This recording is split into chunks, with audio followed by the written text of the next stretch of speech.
Hello everybody, it's been a while since I've done a video.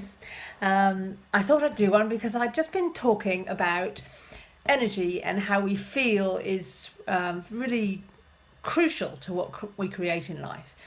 And I was also talking with somebody else a week or so ago, about how 2020 is a new decade. And it's a new energy that we can move into. And I think the last decade has been quite challenging, both on a worldwide level and also on a personal level for quite a few people. And so if we were to consciously create what this next decade was about, I think that's a really interesting question to be asking ourselves at this particular time. This is not about creating a New Year's resolution or creating goals or anything like that, although you can obviously do that if that's what you like to do. But this is a greater, more overarching feeling. And so one of the things I've been thinking about is, what do I want to be feeling in this coming decade? Yes, in 2020, what's that year about for me, but also about the whole decade as well. I am a great believer, and I know I've talked about this quite a few times in my videos and things I put out there, that how we feel is really the key to our creative process. And that how we feel about something governs what we put out there, what we create. If we try and effort our way through, but we're feeling awful or depressed or worried or fearful, we're not going to be creating the right thing. So I've been thinking, what does my next decade feel like? What does my next decade want to create in that way?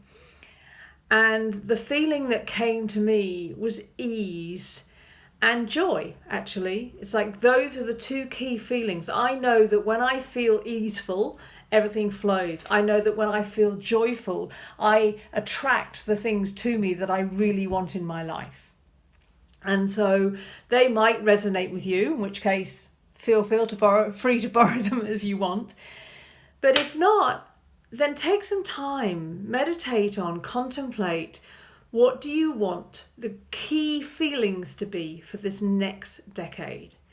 And then your next question is, how do I create those feelings for myself? What do I need to do in my life? How do I need to be in my life to be living in those feelings most of the time, if not all of the time? Because if, irrespective of what might be going on around us, the chaos in the world and all this kind of stuff that happens both, in a larger picture, but also in our own life, if we can always have access to those feelings, then we are going to be able to create in the way that we want to create. So that's my last question for you of 2019. If you were to take a particular feeling or feelings into the next decade, into 2020, what would they be? And what do you need to do to maintain them? Have a fabulous Christmas and a wonderful New Year. And I look forward to being with you again in an easeful and joyful 2020.